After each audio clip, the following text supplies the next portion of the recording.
Hello दोस्तों, कैसे हैं आप सभी। उम्मीद करते हैं आप सभी स्वस्थ होंगे। आप सभी का बहुत बहुत स्वागत है हमारी यूट्यूब चैनल ट्रिकी हिंदी पर। दोस्तों, आज की ये वीडियो बहुत ज़्यादा महत्वपूर्ण होने वाली है। इस वीडियो में हम करने वाले हैं संज्ञा के बहुत ही इम्पोर्टेंट प्रश्नों को।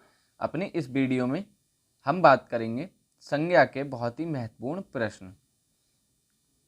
तो चलिए बिना समय गवाए इस वीडियो को शुरू करते हैं। और संज्ञा की थ्योरी क्लासेस अगर आपने नहीं देखी हैं तो चैनल की प्लेलिस्ट में जाकर आप उन क्लासेस को देख सकते हैं। वीडियो शुरू करने से पहले चैनल को सब्सक्राइब नहीं किया है तो चैनल को सब्सक्राइब कर लें, नोटिफिकेशन बेल को ऑल पर प्रेस कर लें। आइए बात करते हैं पहले प्रश्न के बारे में। पहला प्रश्न हमसे पूछा गया है, सतसई शब्द में कौन सी संज्ञा है। हमें शब्द दिया गया है सतसई और हमसे पूछा गया है कि इस शब्द में कौन सी संज्ञा होगी। पहला ऑप्शन हमें दिया गया है जातिवाचक संज्ञा, दूसरा ऑप्शन हमें दिया गया है व्यक्तिवाचक संज्ञा, तीसरा ऑप्शन हमें दिया गया है समूहवाचक संज्ञा और चौथा ऑप्शन हमें दिया गया है द्रव्यवाचक संज्ञा। तो इन चार ऑप्शंस में से जो भी हमारा सही उत्तर होगा वो आप सभी कमेंट बॉक्स में जल्दी से टाइप कर दीजिए। अब बात करते हैं पहले प्रश्न के सही उत्तर के बारे में। तो पहले प्रश्न का सही उत्तर होगा ऑप्शन नंबर सी, समूहवाचक संज्ञा। सतसई शब्द में समूहवाचक संज्ञा होगी। हर प्रश्न का उत्तर मैंने नीचे मेंशन कर दिया है। आप लोग चाहें तो स्क्रीनशॉट भी ले सकते हैं या आप लोग नोट्स बना रहे हैं तो उन नोट्स में भी लिख सकते हैं। इसके बाद बात करते हैं दूसरे प्रश्न के बारे में। दूसरा प्रश्न हमसे पूछा गया है, मानवता शब्द में संज्ञा होगी। अर्थात मानवता शब्द हमें दिया गया है, उसमें हमसे पूछा गया है कि कौन सी संज्ञा होगी मानवता शब्द में। पहला ऑप्शन हमें दिया गया है जातिवाचक संज्ञा, दूसरा ऑप्शन हमें दिया गया है समूहवाचक संज्ञा, तीसरा ऑप्शन हमें दिया गया है भाववाचक संज्ञा और चौथा ऑप्शन इनमें से कोई नहीं। तो मानवता शब्द में कौन सी संज्ञा होगी, जल्दी से इस प्रश्न का उत्तर कमेंट बॉक्स में टाइप कर दीजिए। मानवता शब्द के हम सही उत्तर की बात करें तो मानवता शब्द में होगी भाववाचक संज्ञा। ऑप्शन नंबर सी इसका सही उत्तर हो जाएगा। मानवता शब्द में होगी भाववाचक संज्ञा। इसके बाद बात करते हैं तीसरे प्रश्न के बारे में। तीसरा प्रश्न हमसे पूछा गया है, विजयदशमी शब्द में संज्ञा है। इंपॉर्टेंट प्रश्न है, पेपर में पूछा गया है विजयदशमी शब्द में संज्ञा है। पहला ऑप्शन हमें दिया गया है व्यक्तिवाचक संज्ञा, दूसरा ऑप्शन हमें दिया गया है जातिवाचक संज्ञा, तीसरा ऑप्शन हमें दिया गया है समूहवाचक संज्ञा और चौथा ऑप्शन हमें दिया गया है भाववाचक संज्ञा। तो विजयदशमी शब्द में कौन सी संज्ञा होगी, जल्दी से इस प्रश्न का उत्तर भी कमेंट में टाइप कर दीजिए। तीसरे प्रश्न के सही उत्तर की बात करें तो तीसरे प्रश्न का सही उत्तर होगा ऑप्शन नंबर ए, व्यक्तिवाचक संज्ञा। विजयदशमी एक त्यौहार होता है और जो केवल एक के बारे में बोध कराए वहाँ पर व्यक्तिवाचक संज्ञा होती है। ये मैंने आपको अपनी थ्योरी क्लासेस के दौरान भी बताया था। तो जाकर आप आराम से उन थ्योरी क्लासेस को कीजिए, फिर इन प्रश्नों को कीजिए। मैं आशा करता हूँ और उम्मीद दिलाता हूँ आप सभी को कि आपका एक भी प्रश्न गलत नहीं होने वाला है संज्ञा से। तीसरे प्रश्न के बाद अब हम बात करेंगे चौथे प्रश्न के बारे में। चौथा प्रश्न हमसे पूछा गया है, भाववाचक संज्ञा का निर्माण होता है। अब आप सभी को लगता होगा कि ये नया प्रश्न है, लेकिन मैंने अपनी थ्योरी क्लासेस जब कराई थी तो आप सभी को बताया था कि भाववाचक संज्ञा का निर्माण किस प्रकार होता है। पहला ऑप्शन हमें दिया गया है संज्ञा से, दूसरा ऑप्शन हमें दिया गया है सर्वनाम से, तीसरा ऑप्शन हमें दिया गया है क्रिया से और चौथा ऑप्शन हमें दिया गया है इन सभी से। भाववाचक संज्ञा का निर्माण किस प्रकार से होता है हमें यह बताना है। चौथे प्रश्न का उत्तर भी आप सभी को कमेंट में टाइप करके जरूर लिखना है। तो बात करते हैं भाववाचक संज्ञा के निर्माण की और चौथे प्रश्न के सही उत्तर की। तो चौथे प्रश्न का सही उत्तर होगा भाववाचक संज्ञा का निर्माण इन सभी से होता है। संज्ञा से भी होता है, सर्वनाम से भी होता है, क्रिया से भी भाववाचक संज्ञा का निर्माण होता है। भाववाचक संज्ञा की डिटेल में वीडियो पड़ी हुई है, अगर आप सभी उस वीडियो को देखना चाहते हैं तो मैंने उसका थंबनेल भी भाववाचक संज्ञा के नाम से ही बनाया है। संज्ञा के पांचों प्रकार मैंने अलग अलग आपको अलग अलग वीडियो में पढ़ाए हैं, तो आप उन वीडियो को जरूर देखें और मैं उम्मीद दिलाता हूं आप सभी को कि आपका संज्ञा का भी एक भी प्रश्न गलत नहीं होगा। चौथे प्रश्न के बाद बात करते हैं पांचवें प्रश्न की। पांचवा प्रश्न हमसे पूछा गया है, ममत्व शब्द में कौन सी संज्ञा है। शब्द दिया गया है हमें ममत्व और इसमें हमसे पूछा गया है कि कौन सी संज्ञा होगी। पहला ऑप्शन हमें दिया गया है व्यक्तिवाचक संज्ञा, दूसरा ऑप्शन हमें दिया गया है भाववाचक संज्ञा, तीसरा ऑप्शन हमें दिया गया है समूहवाचक संज्ञा और चौथा ऑप्शन है इनमें से कोई नहीं।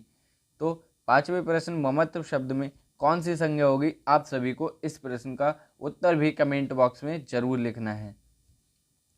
बात करें पांचवें प्रश्न के सही उत्तर की, तो पांचवें प्रश्न का सही उत्तर होगा ऑप्शन नंबर बी, भाववाचक संज्ञा। ममत्व शब्द भाववाचक संज्ञा के अंतर्गत आएगा। अब बात करते हैं पांचवें प्रश्न के बाद छठे प्रश्न के बारे में।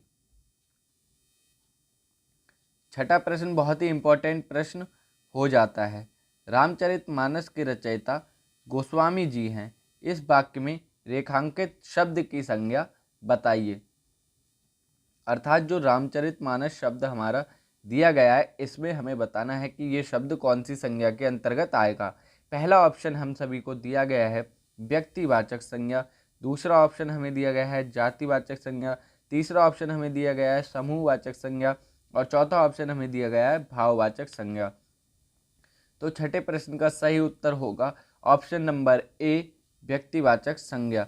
रामचरितमानस एक पुस्तक के बारे में बोध करा रहा है। रामचरितमानस शब्द जो कि गोस्वामी तुलसीदास द्वारा रचित है और रामचरितमानस एक ही पुस्तक का बोध करा रहा है। तो इस प्रश्न का सही उत्तर होगा ऑप्शन नंबर ए, जो किसी एक व्यक्ति वस्तु के बारे में बोध कराता है वही हमारा व्यक्तिवाचक संज्ञा के अंतर्गत आता है। यही डेफिनेशन मैं अपने आपको थ्योरी क्लासेस में पढ़ाई है। तो आप सभी थ्योरी क्लासेस को जरूर से जरूर करें। संज्ञा का आपका एक भी प्रश्न गलत नहीं होने वाला है, इस बात की मैं आप सभी को गारंटी देता हूं। इसके बाद बात करेंगे सातवें प्रश्न के बारे में। सातवां प्रश्न भी इम्पॉर्टेंट हो जाता है, पेपर में पूछा गया है। भारत संयुक्त राष्ट्र संघ में शामिल है, इस वाक्य में रेखांकित शब्द की संज्ञा बताइए। तो यहाँ जो राष्ट्र संघ शब्द दिया गया है इसमें हमें बताना है कि कौन सी संज्ञा होगी। पहला ऑप्शन हमें दिया गया है भाववाचक संज्ञा, दूसरा ऑप्शन हमें दिया गया है व्यक्तिवाचक संज्ञा, तीसरा ऑप्शन हमें दिया गया है जातिवाचक संज्ञा और चौथा ऑप्शन हमें दिया गया है समूहवाचक संज्ञा। तो राष्ट्र संघ शब्द किस संज्ञा के अंतर्गत आएगा, आप सभी को इसका उत्तर भी कमेंट बॉक्स में लिखकर जरूर जाना है और वीडियो को अंत तक वॉच करना है। तो राष्ट्र संघ शब्द जैसे कि मैंने आपको अपनी थ्योरी क्लासेस के दौरान बताया था, जहाँ भी आपको संघ लिखा हुआ दिख जाए आपको आंखें बंद करके वहाँ पर समूहवाचक संज्ञा सही उत्तर कर देना है। तो सातवें प्रश्न का सही उत्तर होगा ऑप्शन नंबर डी, समूहवाचक संज्ञा। जो राष्ट्रीय संघ होता है वह समूह के अंतर्गत आएगा, उसमें कई सारे देश या कई सारे लोगों से मिलकर संघ बनाया जाता है। तो सातवें प्रश्न का सही उत्तर होगा ऑप्शन नंबर डी, समूहवाचक संज्ञा। इसके बाद बात करते हैं आठवें प्रश्न के बारे में। भाववाचक संज्ञा शब्द बताइए। आठवां प्रश्न में पूछा गया है भाववाचक संज्ञा शब्द बताइए। पहला ऑप्शन हमें दिया गया है प्रेम, दूसरा ऑप्शन मिठास, तीसरा ऑप्शन शत्रुता और चौथा ऑप्शन उपरोक्त सभी। तो भाववाचक संज्ञा शब्द इनमें से जो भी होगा वो हमें बताना है। आठवें प्रश्न के सही उत्तर की बात करें तो आठवें प्रश्न का सही उत्तर होगा ऑप्शन नंबर डी, उपयुक्त सभी। ये सभी हमारे भाववाचक संज्ञा के शब्द हैं, ये सभी हमारे भाव के अंदर आते हैं। तो आठवें प्रश्न का सही उत्तर होगा उपयुक्त सभी। प्रेम भी हमारा भाववाचक संज्ञा के अंतर्गत आएगा, मिठास भी और शत्रुता भी, ये तीनों ही शब्द हमारे भाववाचक संज्ञा के अंतर्गत आएंगे। इसके बाद बात करते हैं नौवें प्रश्न के बारे में। निम्नलिखित में समूहवाचक संज्ञा बताइए। समूहवाचक संज्ञा हमें बतानी है कि कौन से ऑप्शन में हमें दी गई है। पहला है गिरोह, दूसरा है मंडल, तीसरा ऑप्शन है उपयुक्त दोनों और चौथा है इनमें से कोई नहीं। तो इनमें से जो भी ऑप्शन हमारा सही है उसको हमें कमेंट बॉक्स में टाइप करके ज़रूर बताएं आप। नवे प्रश्न के सही उत्तर की बात करेंगे तो 90 प्रश्न का सही उत्तर होगा ऑप्शन नंबर सी, उपर्युक्त दोनों। गिरोह और मंडल दोनों ही समूहवाचक संज्ञा के अंतर्गत आते हैं। गिरोह में भी कई सारे लोगों का बोध होता है और मंडल भी कई लोगों को मिलाकर बनता है या कई सारी चीज़ों का बोध कराए, वो हमारा गिरोह कहलाता है। और मंडल में भी समूह का बोध होता है। ये दोनों ही हमारे समूहवाचक संज्ञा के अंतर्गत आएंगे। अब बात करते हैं 10वें प्रश्न के बारे में और ये आज का हमारा होगा अंतिम प्रश्न। सुंदरता शब्द में संज्ञा है। सुंदरता शब्द हमें दिया गया है, इसमें हमें बताना है कि कौन सी संज्ञा होगी। पहला ऑप्शन हमें दिया गया है व्यक्तिवाचक संज्ञा, दूसरा ऑप्शन हमें दिया गया है समूहवाचक संज्ञा, तीसरा ऑप्शन हमें दिया गया है जातिवाचक संज्ञा और चौथा ऑप्शन हमें दिया गया है भाववाचक संज्ञा। तो सुंदरता शब्द में कौन सी संज्ञा होगी, ये हम सभी को बताना है। बात करते हैं 10वें प्रश्न के सही उत्तर के बारे में। तो सुंदरता शब्द हमारा भाववाचक संज्ञा के अंतर्गत आता है। तो ऑप्शन नंबर डी, भाववाचक संज्ञा 10वें प्रश्न का सही उत्तर हो जाएगा। आज के इस वीडियो में हम करेंगे यहीं तक बात। आशा करता हूँ आपको 10 के 10 प्रश्न अच्छे लगे होंगे, वीडियो अच्छी लगी होगी। चैनल को सब्सक्राइब कर लें। Thank you for watching video. और अपने सभी दोस्तों में शेयर कर दें वीडियो को लाइक भी कर दें और सभी को बता दें कि यूपी टेट की सभी सब्जेक्ट की तैयारी आपको ट्रिकी हिंदी चैनल पर कराई जाने वाली है। और अभी यहाँ पर हिंदी की थ्योरी क्लासेस चल रही हैं और इन क्लासेस को आप कर लेते हैं तो मैं आपको आशा दिलाता हूँ, उम्मीद दिलाता हूँ कि आप पेपर में ज़रूर सफल होंगे। और इस बार का पेपर तो वैसे ही बहुत ज़्यादा इम्पॉर्टेंट होने वाला है सभी की नौकरी को देखते हुए।